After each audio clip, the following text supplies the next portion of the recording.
This is released on April 4th, 2026. And as at the time of this recording, the second airman from the F-15 shoot down is still missing. I don't know whether it was the pilot or the Wizzo. The mainstream media always gets that mixed up. But at any rate, there's been a fairly extensive search effort to try to recover this individual. I guess we recovered the first individual. And of course, apparently we've lost an A-10 as part of that recovery effort, although the pilot apparently, the plane went down in the Persian Gulf, not Iranian territory, and we were able to rescue this one. And of course, helicopters have taken hits but haven't been downed, which in fact, we're probably going to take more damage and risk in this rescue effort than we would have otherwise. But that is our ethics and our code of conduct. So it goes. And we remember the famous Black Hawk Down incident in Mogadishu in 1992 and how that ended up. We ended up, the people we really were trying to rescue were already dead, and we lost a heck of a lot more people trying to retrieve their bodies. And we don't know whether this guy's alive or not, or whether he fell in the hands of Iranians, and if these Iranians that are loyal to the regime, or maybe some that are part of the other viewpoint. So we hope for the best for that, for him and everybody involved. But so I'm just going to put this proviso that if by the time you see this, it's all over one way or the other, then, well, that's the way it is. And that's not the main topic here anyhow. I do want to kind of get back into what's going on here and geopolitically in this conflict.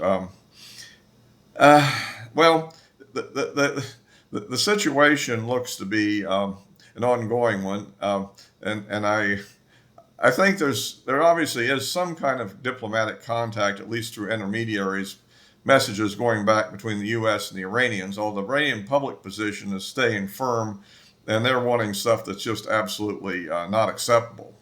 I mean, there's no way that we're going to pay reparations to them. Now, I guess you could say in the sense that they're going to end up trying to charge a fee for any tanker or ship that goes through the Persian Gulf unmolested by them would be a form of reparations. But without even a formal amount like $10 billion appropriated by the U.S. government, I don't see that happening.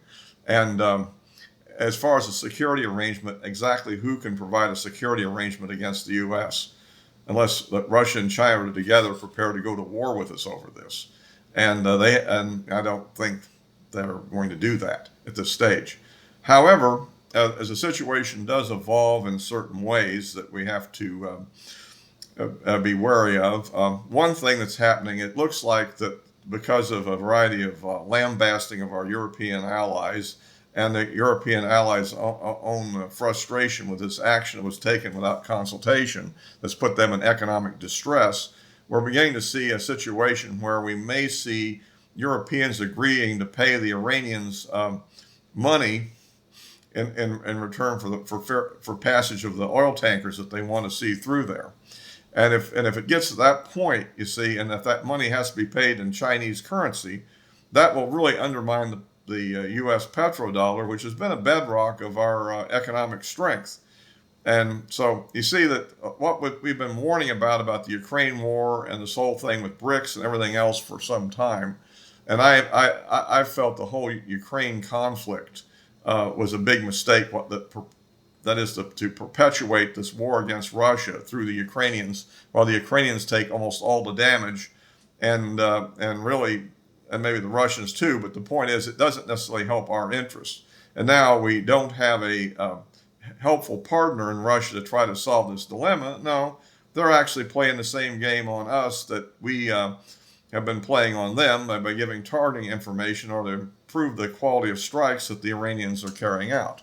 And of course, since we've been doing the same thing to them, I mean, as long as this conflict exists, it will probably continue to exist, right? So until something would change fundamentally.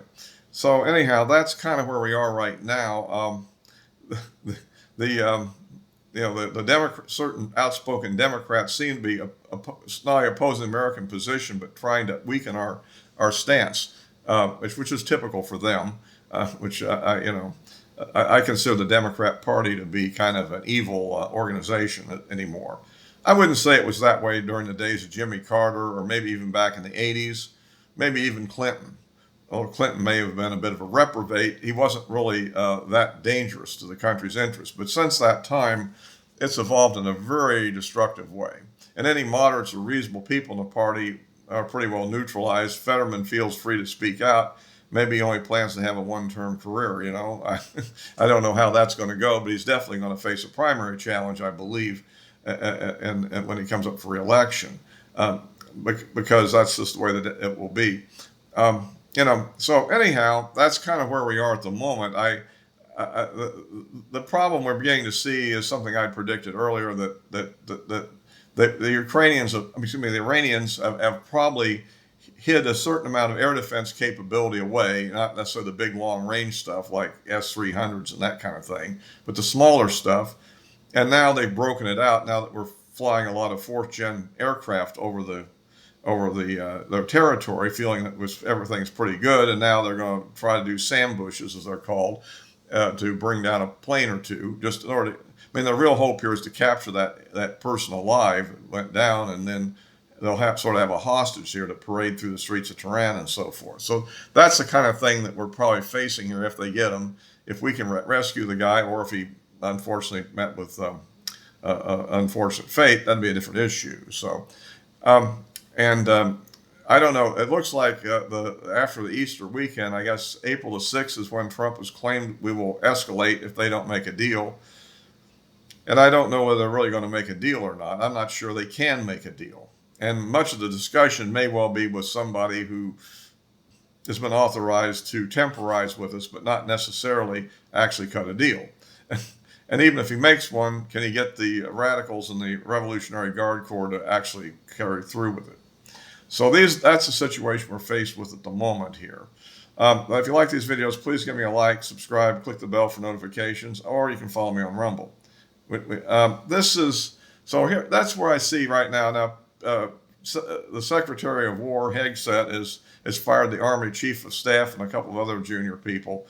I don't know. One of them was a chief chaplain of the Army, but that was probably over his religious preferences, I suppose.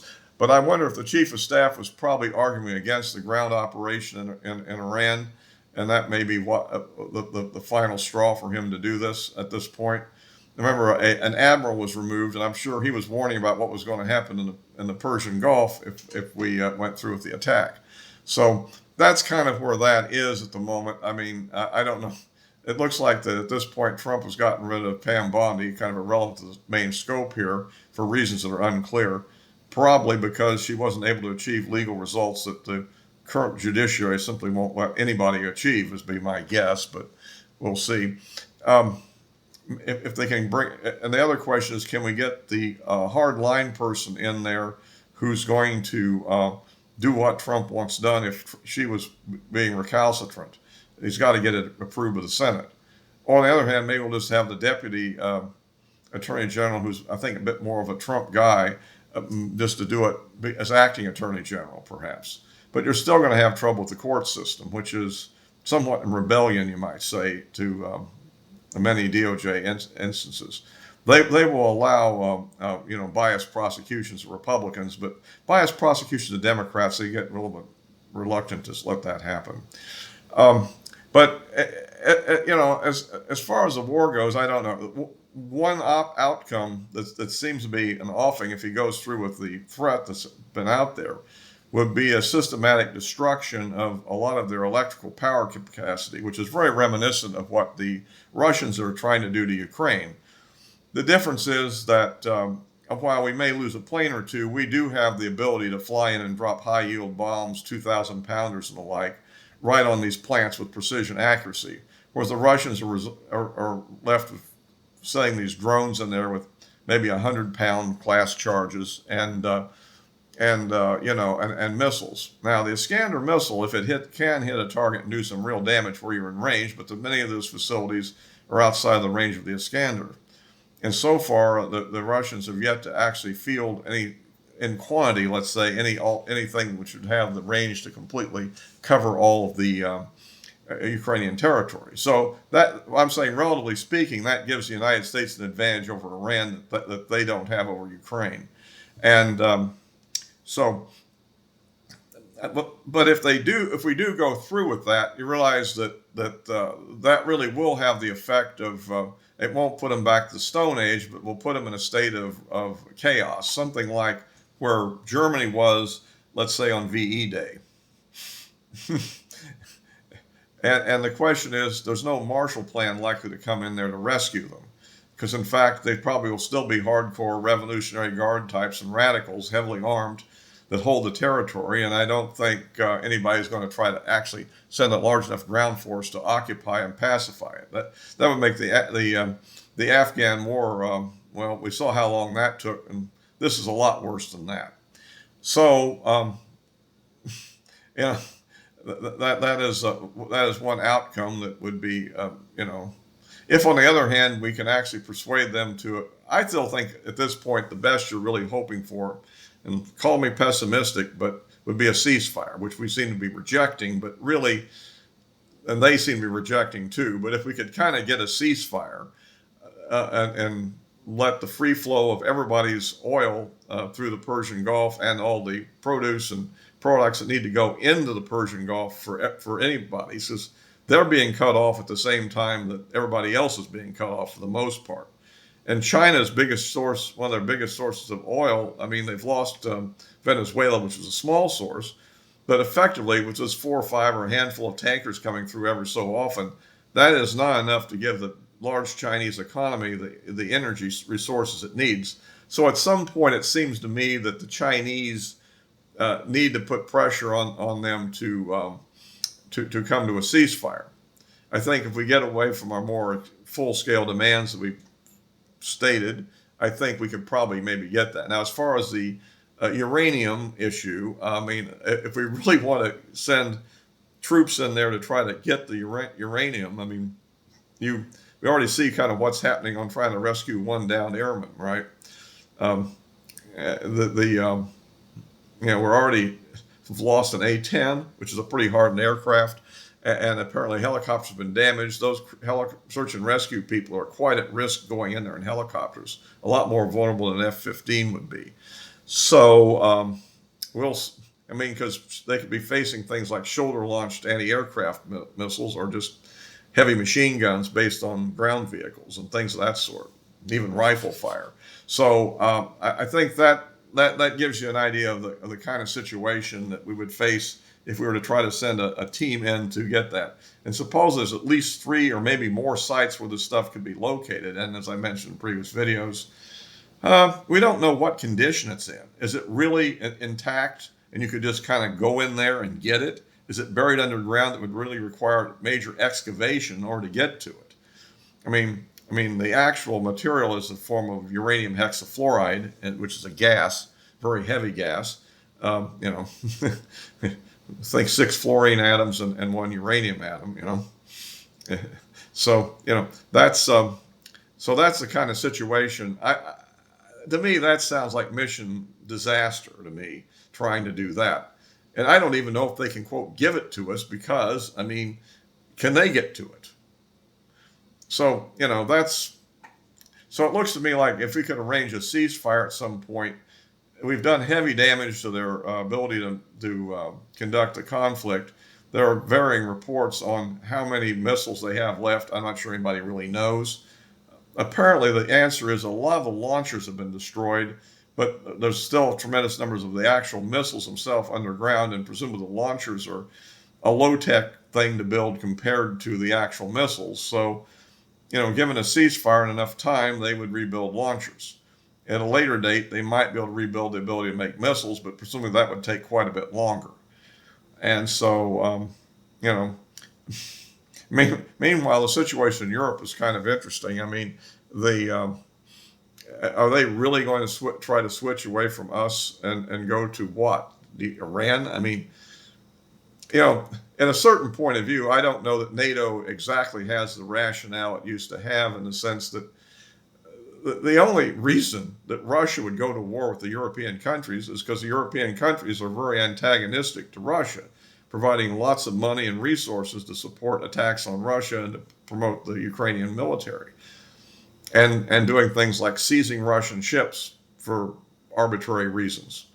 And so if they would quit doing that, I think the actual threat they would face from Russia would be very minimal. Um, you know, sort of like the whole thing, everybody talks about, we defend Canada. And I'm like, who could possibly attack Canada? I mean, attack them with what? You mean like bomb them with nuclear missiles? Well, yeah, Russia and China could do that, but why would they do that? Well, the only reason they might ever do that is they're at war with us and they get hit because we have defensive capabilities that are based in Canada. I mean, the same thing is kind of true here. And so the Russian military today, I don't think is likely to attack them. The only countries that might have any risk, of course, are the 3 Baltic states. And that's largely because they actually, for instance, recently just allowed the Ukrainians to send drones in to knock out a lot of oil facilities they have to try to cut down on Russia's oil export business. But they're willing to allow free passage of hostile forces through their territory. It makes them a co-belligerent to me. So we'll have to see how this all plays out. But you can see that it's destabilized the world order pretty substantially. And I don't see an unconditional surrender forthcoming. One strategy might be to surprise everybody and simply declare a ceasefire and simply give them a certain amount of time, maybe, 72 hours to rein their dogs in. And if they quit attacking Israel and quit attacking Gulf states and quit attacking ships, then we will not attack them. But if they do, then on day 4, we go in with a really heavy air attack and really hit some vital targets. Really hard for a couple of days, then stop, and then see what they do then. And the idea is to use kind of like operant conditioning on their behavior and see if we can discipline them into behavior.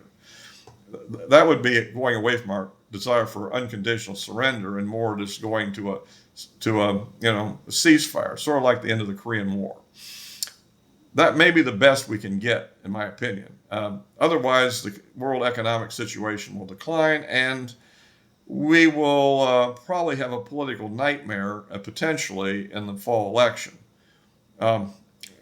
We really, this is why I was so reluctant to be for this in the first place. If you go back to my video I posted on the eve of the war, I recorded it before I even knew it was going to happen, for sure. And by the time it was made available to anybody, the attacks were already ongoing. So I might post a link to that just to remind everybody of what I was saying beforehand. I sort of held the viewpoint that nuclear deterrence might well be the best bet to deal with the Iranian situation along with diplomacy. Because would they really dare to attack anybody with nuclear weapons if they were going to get a massive counterstrike that would pretty much destroy their country in retaliation? And certainly the level of damage that they might do potentially to Israel would probably lead to that. So, but anyhow, that's about it for now. We can hope for the best outcome that we can get given the situation. I mean, we have a lot of cards here. We can do a lot of damage to them, and the question is just how much they want to go. Do they want to go full Hitler and have the country in rubble, or do they want to make a deal? That's the interesting question. The question is, will we make a deal that they can accept? That's the other point. So, as always, I'll be posting this on YouTube and Rumble, and the addresses of my social media accounts are in the description below. So all for this time.